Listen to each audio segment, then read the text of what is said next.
میں اس بات پر ایمان رکھتا ہوں کہ شاعر یا ادیب بنتا نہیں ہے، وہ پیدا ہوتا ہے۔ یہ خدا کی طرف سے ہوتا ہے۔ وہ فارسی میں ہے نا کہ این سعادت بزور بازو نیست تا نہ بخشت خدا بخشندہ۔ بہت سے سفیروں نے اپنے تجربات کو قلم بند کیا ہے۔ میں نے یہ کتاب اپنی زبان میں لکھی اور اسی لیے لکھی کہ اس کو زیادہ سے زیادہ پڑھا جائے، وہ جو کہا جاتا ہے قبولیت عامہ اس کو حاصل ہو۔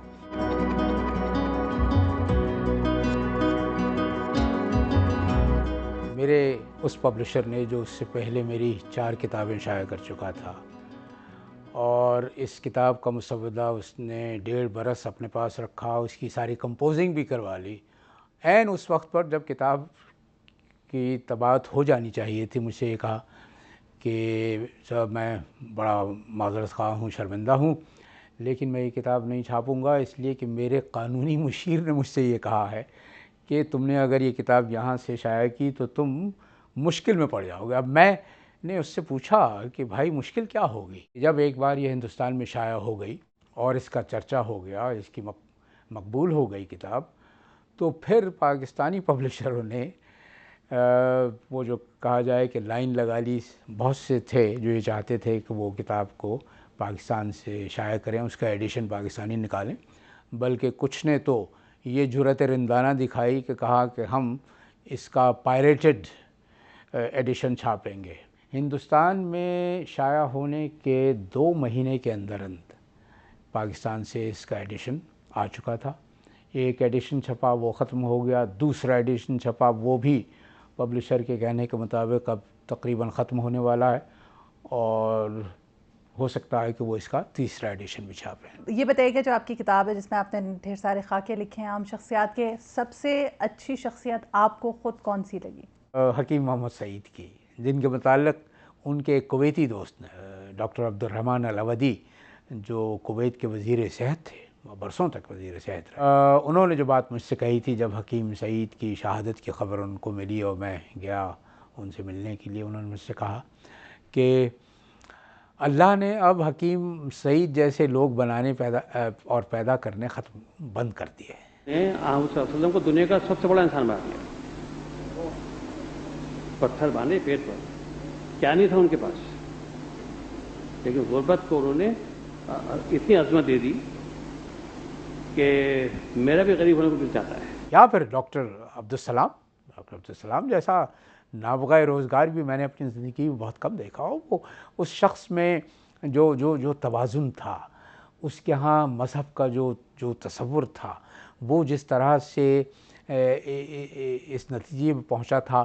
کہ جتنا ہم سائنس میں تحقیقات کرتے جاتے ہیں، ریسرچ کرتے جاتے ہیں، نئے تجربات کرتے جاتے ہیں، نتائج اخذ کیے جاتے ہیں، اتنا ہی بقول ان کے اللہ کی ذات میں، اللہ کی وحدانیت میں یقین پختہ ہوتا جاتا ہے۔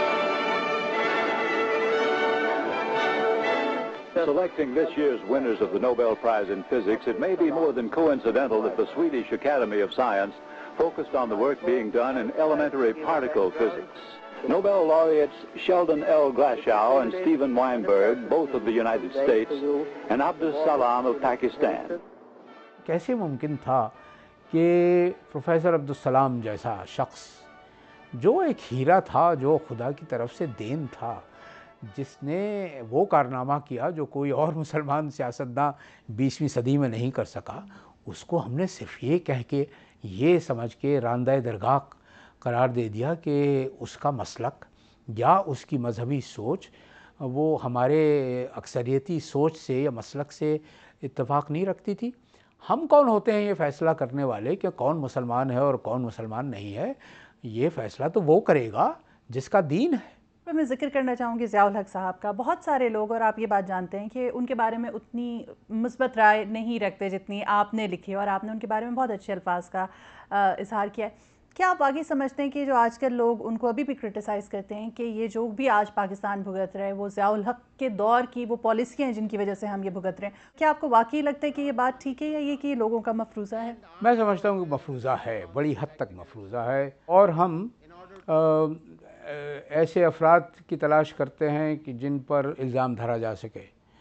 تو ہم قوم نے جتنی بھی اجتماعی غلطیاں کی ہیں ضیاء الحق کے دور کے بعد سے، بلکہ میں تو اس سلسلے کو بہت پیچھے لے کے جاتا ہوں، جتنی بھی غلطیاں ہوئی ہیں ان کا زیادہ تر ملبہ ضیاء الحق کے دروازے پہ ڈال دیا گیا ہے، ان کے کھاتے میں ساری غلطیاں ہو گئی ہیں. تو میں نے تو اپنی کتاب میں یہ اعتراف کیا ہے کہ میں نے ضیاء الحق کو جس نظر سے دیکھا ہے، جو میرا تجربہ ان کے ساتھ رہا ہے، ضروری نہیں کہ ہر شخص کا تجربہ وہی ہو، اس لیے کہ کتنے لوگ ہیں جنہوں نے ضیاء الحق کو اس طرح سے دیکھا جس طرح میں نے دیکھا. آپ فورن سروس سے منسلک رہے 36 سال تک. آپ کو لگتا ہے کرامت صاحب کہ اگر آپ سفیر نہ ہوتے تو آپ کا جو آج اردو ادب کے اندر ایک مقام ہے، ایک مرتبہ ہے، کیا آپ کو تب بھی مل سکتا تھا اگر آپ سفیر نہ ہوتے؟ مل سکتا تھا، کیوں نہیں مل سکتا تھا. سفیر ہونے سے یہ ہوا کہ میری شخصیت میں ایک اور پہلو شامل ہو گیا، اور وہ ایک ایسا پہلو ہے جو ہر شخص کے حصے میں نہیں آتا. کیونکہ سفارت کاری میں نے دنیا کے مختلف ممالک میں رہا، میں نے ان ملکوں کو قریب سے دیکھا، ان تہذیبوں کا مشاہدہ کیا، ان لوگوں کو پرکھا. یہ جو تقابل کا سلسلہ تھا، یہ جو موازنے کا ایک مسلسل عمل میرے اندر جاری رہا، میں سمجھتا ہوں کہ اس نے مجھے ایک ایسی جہت عطا کی جو عام طور سے اور ادیبوں اور شاعروں کے حصے میں نہیں آتی. آپ کا ایسے حلقوں میں اٹھنا بیٹھنا رہا ہے جہاں پر آپ نے ان لوگوں کو دیکھا ہے جنہوں نے پاکستان کو بنایا یا بگاڑا ہے. آپ بیوروکریسی کو بہت اندر سے جانتے ہیں، آپ سیاستدانوں کو بہت قریب سے جانتے ہیں. آپ کے خیال میں جو یہ اب تصویر ہے جو کہ بہت تاریک دکھائی دے رہی ہے بظاہر، آپ اس کا ذمہ دار کس کو ٹھہراتے ہیں؟ پوری قوم کو. میں ان لوگوں میں سے نہیں ہوں جو صرف یہ کہتے ہیں کہ یہ قیادت کی کمزوری ہے. بھائی قیادت کہیں درختوں پہ تو نہیں اگتی. میرے وطن کی سیاست کا حال مت پوچھو، گھری ہوئی ہے طوائف تماش بینوں میں. تو یہ جو جمہوریت کی طوائف ہے یہ ان تماش بینوں میں گھری ہوئی ہے جن کا مزاج، جن کی سرشت خالصتاً جاگیردارانہ ہے.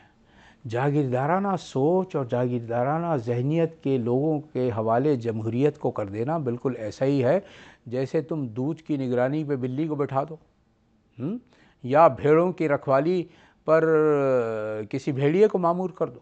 وہ وقت آ رہا ہے، نزدیک آ رہا ہے جب لوگ اپنے گھروں سے نکل کھڑے ہوں گے، جب وہ ان آزمائے ہوئے لوگوں کو جنہوں نے قیادت کے نام پر ہمیشہ انہیں نقصان پہنچایا ہے، جنہوں نے گندم کہہ کے جو بیچا ہے، وہ ان کو ان کے گھروں سے گھسیٹتے ہوئے نکالیں گے اور ان کا وہ حشر کریں گے جو 1958 میں یہ عراق میں جب انقلاب آیا تھا، فوجی انقلاب، انہوں نے شاہی خاندان کا کیا تھا. وہ جو فارسی کا مقولہ ہے نا کہ تنگ آمد و جنگ آمد، تو وہ مرحلہ آنے والا ہے.